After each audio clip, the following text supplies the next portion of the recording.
이 시간 하나님께서 우리에게 주시는 말씀은 구약 성경 전도서 1장 1절로 11절까지 말씀입니다. 다 쳐신 줄 알고 제가 하나님 말씀을 받들어 읽도록 하겠습니다. 이것은 하나님의 말씀입니다. 다윗의 아들 예루살렘 왕 전도자의 말씀이라. 전도자가 이르되 헛되고 헛되며 헛되고 헛되니 모든 것이 헛되도다. 해 아래에서 수고하는 모든 수고가 사람에게 무엇이 유익한가? 한 세대는 가고 한 세대는 오되 땅은 영원히 있도다. 해는 뜨고 해는 지되 그 떴던 곳으로 빨리 돌아가고 바람은 남으로 불다가 북으로 돌아가며 이리 돌며 저리 돌아 바람은 그 불던 곳으로 돌아가고 모든 강물은 다 바다로 흐르되 바다를 채우지 못하며 강물은 어느 곳으로 흐르든지 그리로 연하여 흐르느니라. 모든 만물이 피곤하다는 것을 사람이 말로 다 말할 수 없나니 눈은 보아도 족함이 없고 귀는 들어도 가득 차지 아니하도다.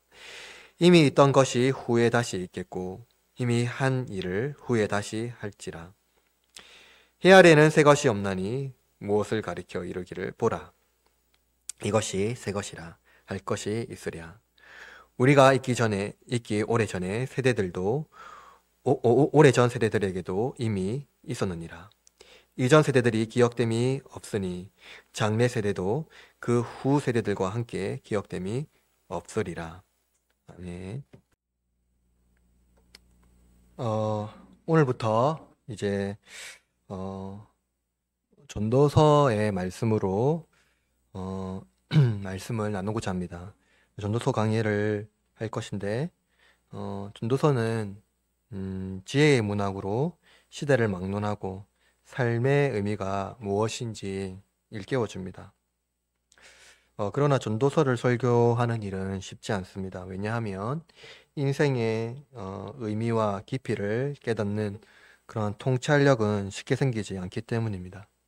그럼에도 불구하고 전도서를 설교하려고 하는 것은 전도자의 가르침이 하나님과 우리의 관계 속에서 인생의 의미를 어떻게 발견하며 또 그것의 의미가 우리에게 요구하는 것은 무엇인지 살펴보기 위함입니다.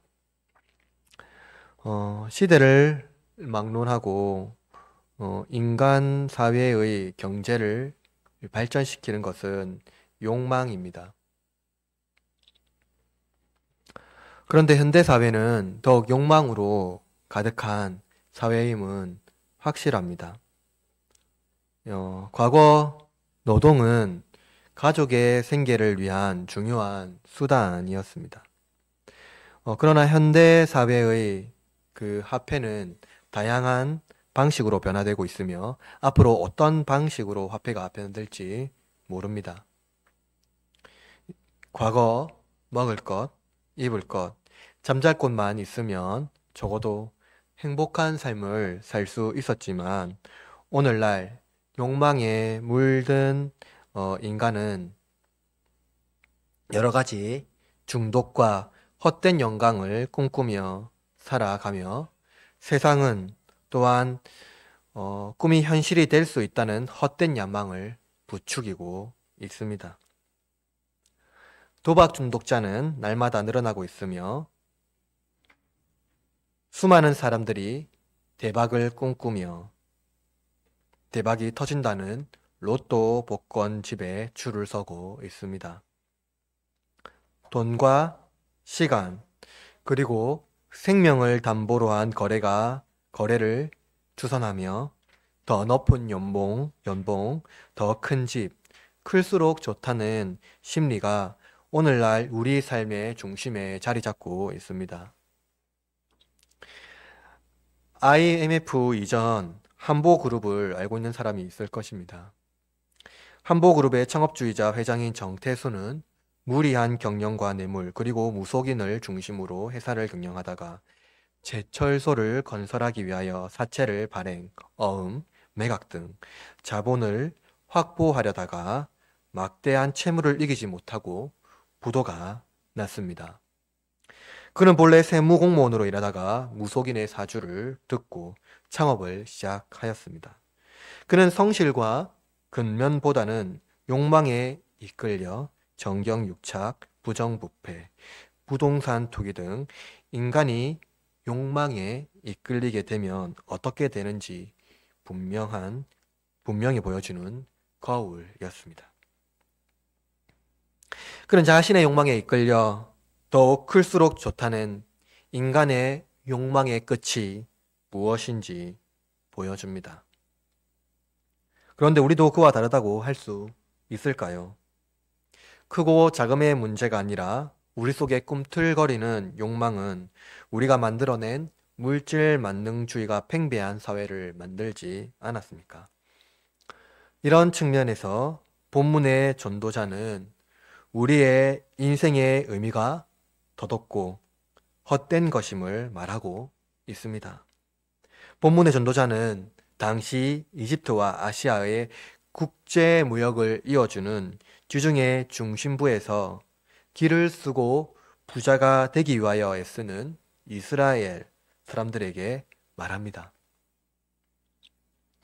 하나님을 빼놓으면 모든 수고가 사람에게 무익하다는 것입니다.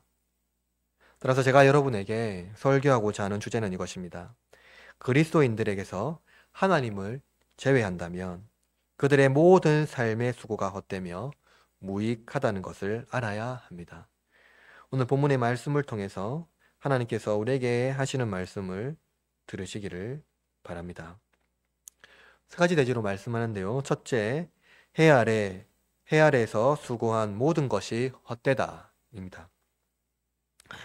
전도서는 시작부터 본문의 저자가 누구인지 알려줍니다. 본문 1절에 다윗의 아들 예루살렘 왕 전도자라고 자신을 소개합니다. 우리는 이를 통해서 본문의 저자가 솔로몬이라는 것을 알 수 있지만 전도서 어디에도 솔로몬이라는 이름은 등장하진 않습니다. 다만 자신을 전도자라고 소개합니다. 그렇다면 솔로몬은 전도자로서 자신을 어떻게 이해하고 있을까요? 전도서 12장 9절을 보십시오. 이렇게 기록되어 있습니다. 전도자는 지혜자이어서 여전히 백성에게 지식을 가르쳤고 또 깊이 생각하고 연구하여 잠언을 많이 지었으며, 본문에서 전도자는 백성을 가르치는 교사로 자신을 이해합니다. 저자는 자신을 지혜의 교사로 인식하였듯이 전도서는 전도자의 말씀이라 라고 기록한 것 같이 지혜의 교사가 백성들에게 가르치는 그 말씀의 모음집이라 할 수 있겠습니다. 전도자가 본격적으로 자신이 관찰한 그 지혜의 말씀을 가르치고 기록하였습니다. 본문 2절, 전도자가 이르되 헛되고 헛되며 헛되고 헛되니 모든 것이 헛되도다. 본문 2절은 전도서의 핵심 주장을 말씀하고 있으며 전도서 12장 8절에도 똑같은 말씀이 기록되어 있습니다. 이는 전도서가 수미상관의 문학적 형태를 지니고 있다는 것을 알 수가 있는 것이죠. 전도자가 헛되다라는 이 단어는요, 전도서 전체에 39번 사용됩니다.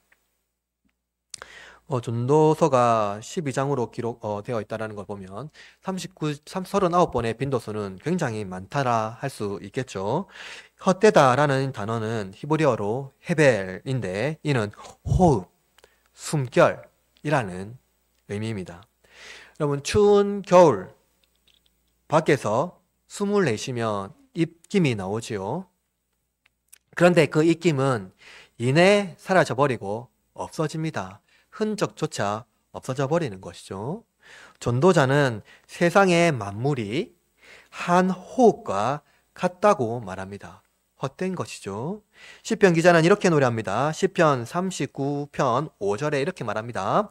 주께서 나의 날을 한 뼘 길이만큼 되게 하시매 나의 일생이 주 앞에는 없는 것 같사오니 사람은 그가 든든히 서 있을 때에도 진실로 모두가 허사뿐이니이다.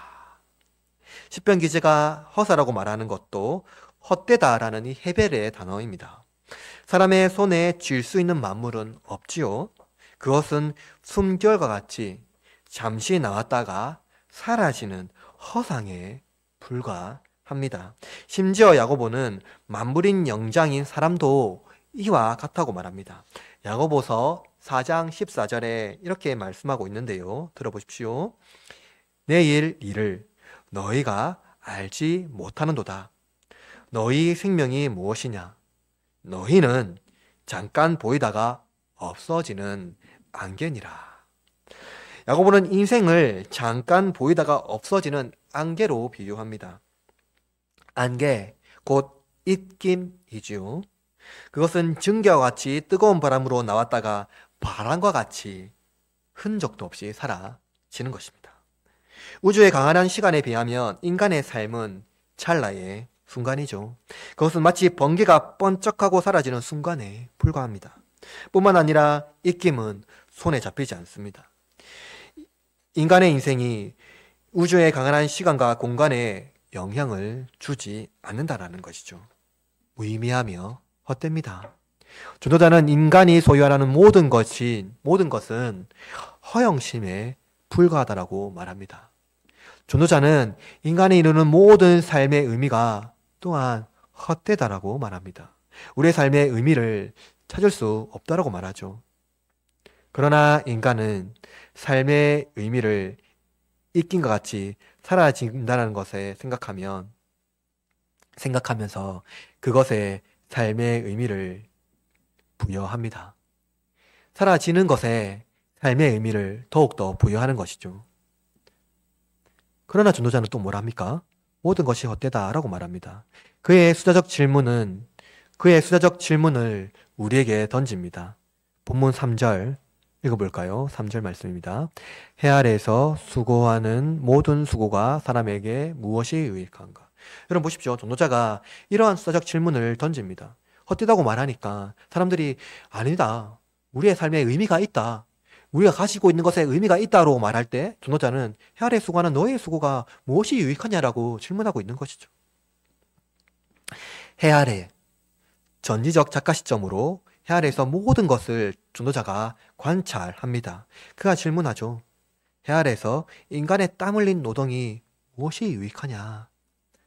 노력하면 된다라는 모든 긍정적인 질문에 정면으로 전도자가 도전합니다. 그는 아무런 유익이 없다라고 말합니다. 전도자가 해 아래에서 바라본다라는 이 관점, 그것은 무엇일까요?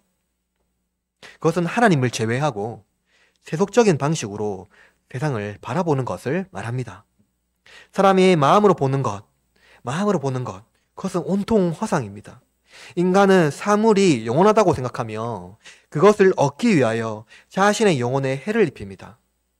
예수님께서도 전도자와 같이 우리에게 질문하셨습니다. 마태복음 16장 26절에 이렇게 말합니다. 사람이 만일 온 천하를 얻고도 제 목숨을 잃으면 무엇이 유익하리요? 사람이 무엇을 주고 제 목숨을 바꾸겠느냐? 여러분, 무엇이 사람에게 유익합니까? 전도자는 시간이 의미가 없음을 말합니다. 시간이 지나면 사람은 잊혀지겠죠. 시간이 지나면 인간이 수고하여 쌓아놓은 높은 빌딩은요, 허물어야 합니다. 모든 사물은 썩어 없어집니다. 그러나 땅은 그대로 있습니다. 인류의 세대가 지나고 다음 세대가 온다 하더라도 땅은 그대로 있죠. 무엇을 말하고 있을까요? 기억됨이 없으며 변하는 것은 사실상 없다라는 것입니다. 원래 그대로 돌아간다라는 것이죠. 인간이 소유하는 것과 이익을 얻으려는 것은 사실상 무의미합니다.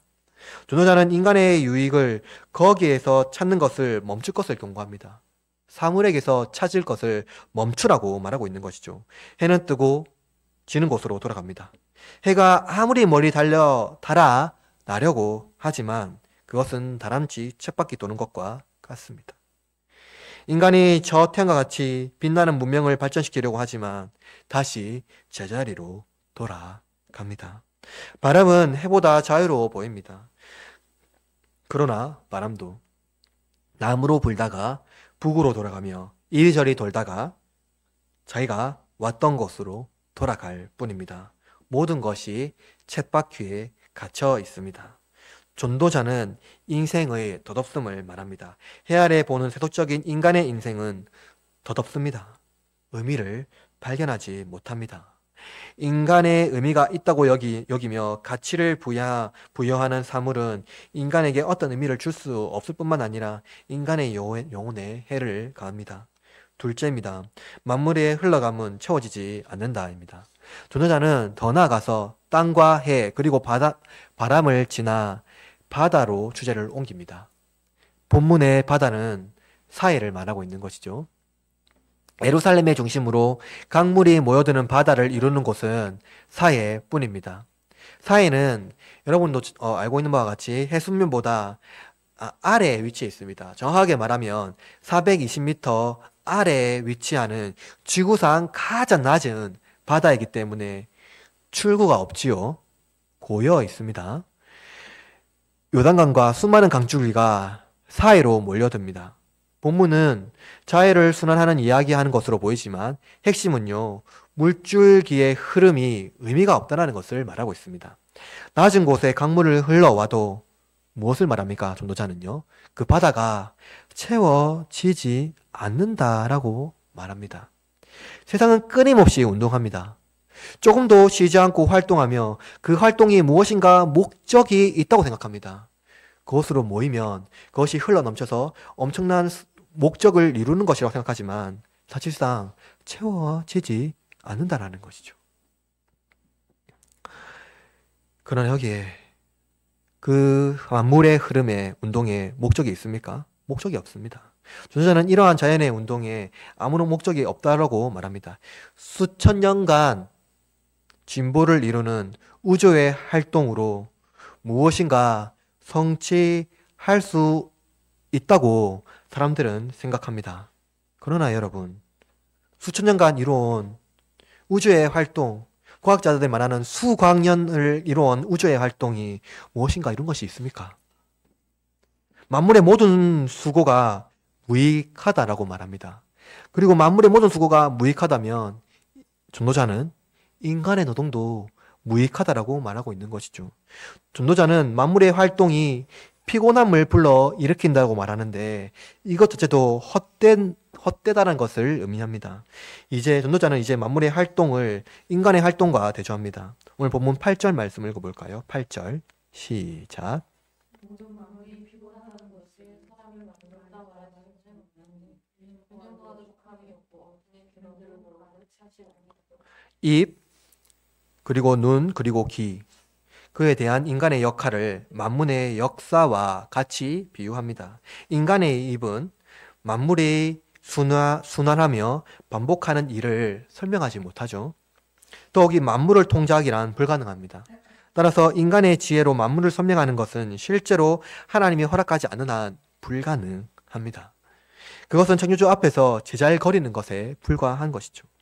인간의 눈은 어떻습니까? 정욕은 채워지지 않습니다. 아름다움을 갈망하는 인간의 탐욕은 멈출 줄 모릅니다. 인간의 귀는 진실을 알지 못하면서도 만물의 진리를 들었다고 착각합니다. 외부에서 들려오는 소리는 끊임없이 듣지만 진리를 구별하지 못하며 피곤할 뿐입니다. 자연이 활동하고 운동하는 모든 것이 무익하며 피곤할 뿐인 것과 같이 인간의 삶도 무의미하며 그저 피곤할 뿐입니다. 인생의 의미와 자연의 의미가 무익하며 덧없다라는 것은 예전도, 옛날도, 지금도, 그리고 앞으로도 변하지 않을 것입니다. 세속적인 삶을 추구하는 인간의 삶의 무의미는 변하지 않는 반복적 순환에 불과합니다. 본문 9절 말씀 읽어볼까요? 9절 시작. 이미 있던 것이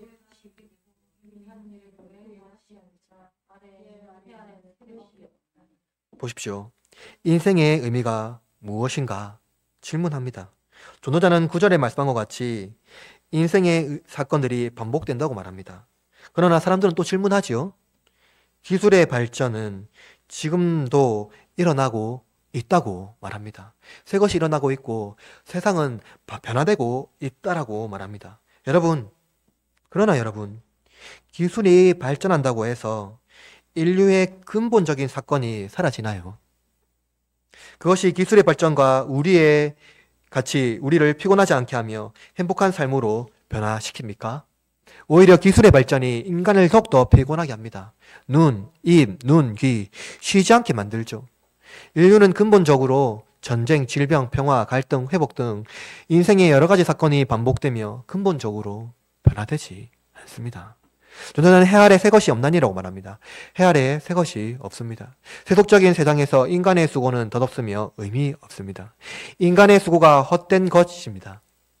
전도자는 이미 있었던 해, 바람, 바다와 같은 만물의 무용성을 기록하면서 인생과 같이 의미 없는 흐르는 존재라는 것을 알려주고 있습니다.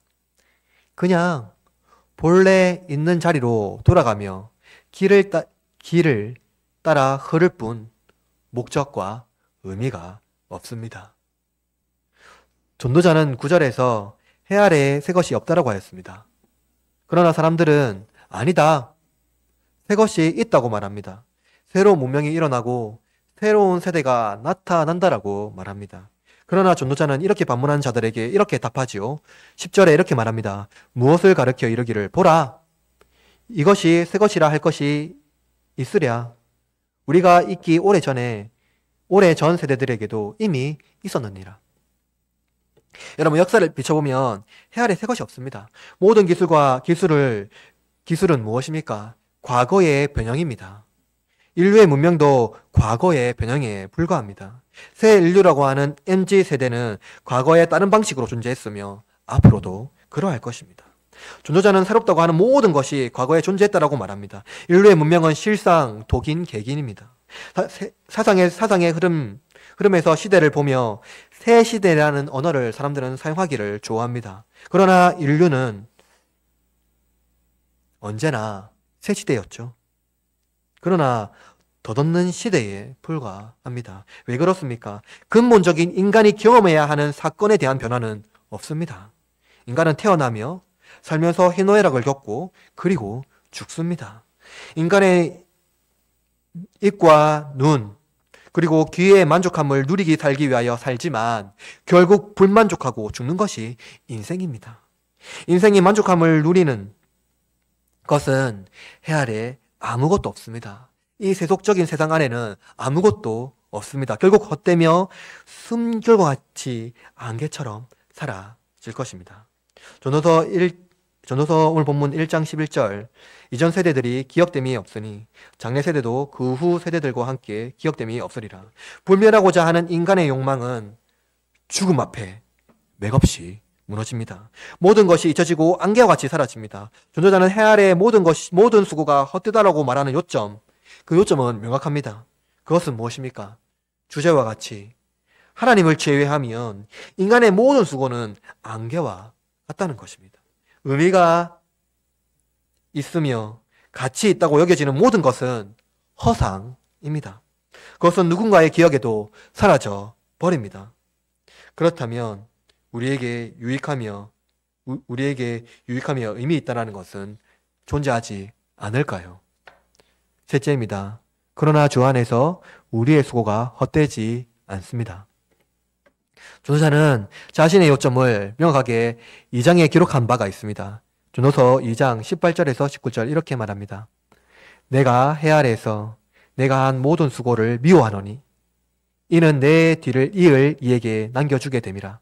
그 사람이 지혜자일지 우매자일지야 누가 알랴마는 내가 해 아래에서 내 지혜를 다하여 수고한 모든 결과를 그가 다 관리하리니 이것도 헛되도다. 보십시오. 자신이 수고한 모든 것이 후임자에게 의미 있는 것이 아니라고 말합니다. 세상에 내가 쌓아놓은 모든 수고가 의미가 없다라고 말하죠. 전도자는 5장 16절에서 이렇게 또 말합니다. 전도서 5장 16절, 이것도 큰 불행이라 어떻게 왔든지 그대로 가리니 바람 잡는 수고가 그에게 무엇이 유익하랴. 권세를 가져도 인간의 근본적인 해결이 없이는 그 수고가 바람을 잡는 것과 같습니다. 헛된 것입니다. 신약에서도 예수님이 전도자같이 이런 요점을 제시한 바가 있습니다. 아까 제가 한번 읽었는데요. 마태복음 16장 26절 이렇게 말합니다. 사람이 만일 온 천하를 얻고도 제 목숨을 잃으면 무엇이 유익하리요? 사람이 무엇을 주고 제 목숨과 바꾸겠느냐? 여러분, 사람이 목숨을 잃으면 아무런 유익이 없습니다. 예수님은 전도자와 동일한 요점을 제시합니다. 누가복음 12장에서 예수님은 비유로 말씀하신 소출이 풍성한 곡간을 헐고 새 곡간을 치어서 바로 그 새 곡간에 곡식을 쌓아두는 부자를 말씀하고 있습니다. 부자가 새 곡간에 곡식을 쌓아두고 이렇게 말합니다. 누가복음 12장 19절에 또 내가 내 영혼에게 이르되 영혼아 여러 해 쓸 물건을 많이 쌓아두었으니 평안히 쉬고 먹고 마시고 즐거워하자 하리라 하되. 부자는 곡식이 자기가 수고하여 쌓아놓은 그 재산이 자신의 삶이 의미라고 생각했습니다. 그것이 자신의 영혼을 새롭게 하며 보존해주는 최고의 가치라고 생각했습니다. 그래서 그것을 위하여 수고합니다. 그에게 인생의 의미가 자기가 수고하여 쌓아놓은 재산에 있습니다. 그러나 예수님은 그에게 이렇게 말씀합니다. 누가복음 12장 20절입니다. 하나님이 이르시되 어리석은 자여 오늘 밤 내 영혼을 도로 찾으리니 그러면 내 준비한 것이 누구의 것이 되겠느냐 하였으니. 여러분, 수고하여 쌓아놓은 그 모든 것이 네가 오늘 밤에 내 영혼을 내가 가져가면 그건 누구의 것이 되겠느냐 라고 질문합니다. 부자가 죽었을 때 그 쌓아놓은 재산은 아무 의미 없습니다. 안개와 같이요. 그가 지금까지 쌓은 것은 안개와 같이 사라집니다. 하나님이 없는 인생, 그저 덧없는 인생에 불과합니다. 자신을 위하여 평생을 살았으나 본전도 못 챙기는 거죠. 또 예수님께서 이렇게 말씀하십니다. 누가복음 12장 21절에 자기를 위하여 재물을 쌓아두고 하나님께 대하여 부요하지 못한 자가 이와 같다. 하나님에 대하여 부요한 자가 누구입니까? 자신을 위한 의미 있는 삶을 살기 위하여 수고하는 자가 아니라 하나님에 대하여 수고하는 자를 말합니다. 자신을 위하여 수고한 것을 소유하여 부요하려고 하는 자는 결국 그의 인생의 말년은 불행할 것입니다. 번민하며 고통받다가 죽게 될 것입니다. 마태복음 6장 19절에서 21절 말씀. 너희를 위하여 보물을 땅에 쌓아두지 말라. 거기는 종과 동록이 해하며 도둑이 구멍을 뚫고 도둑질을 하느니라. 오직 너희를 위하여 보물을 하늘에 쌓아두라. 거기는 좀이나 동록이 해하지 못하며 도둑이 구멍을 뚫지 못하고 도둑질도 못하느니라. 내 보물이 있는 곳에 내 마음도 있느니라. 또 예수님은요, 요한복음에서 이렇게 말합니다. 요한복음 6장 27절. 썩을 양식을 위하여 일하지 말고 영생하도록 있는 양식을 위하여 하라. 이 양식은 인자가 너희에게 주리니 인자는 아버지 하나님께서 인치신 자니라.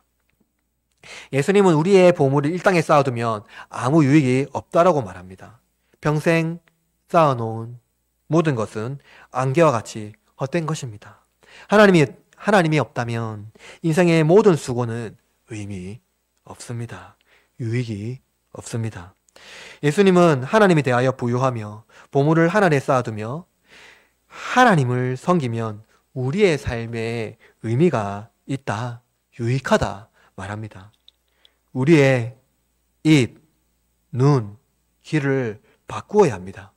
우리의 유익이 아니라 하나님께 유익이 있다라는 것으로 바꾸어야 합니다.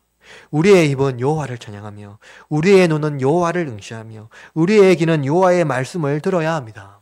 사물에 보는 관점에서 여호와를 보는 관점으로 변화될 때 우리의 영혼이 변화가 됩니다. 해 아래 새 것이 없으며 만물의 목적과 의미 없이 흘러가더라도 우리가 주 안에 있을 때 우리의 수고가 의미 있게 됩니다. 바울은 이렇게 선포합니다. 고린도 전서 15장 58절 들어보십시오. 그러므로 내 사랑하는 형제들아, 견실하며 흔들리지 말고 항상 주의 일에 더욱 힘쓰는 자들이 되라. 이는 너희의 수고가 주 안에서 헛되지 않은 줄을 알미라. 주를 위하여 수고하는 자, 그들은 영혼이 보유한 자들입니다. 그들은 자기를 위하여 살지 않고 성령을 의지하며 하나님에 대하여 보유한 자들입니다. 사물의 가치와 의미가 그들의 삶에 영향을 주지 못합니다. 우리의 이웃에 대하여 그들의 영혼의 부여를 위하여 수고하는 자들입니다.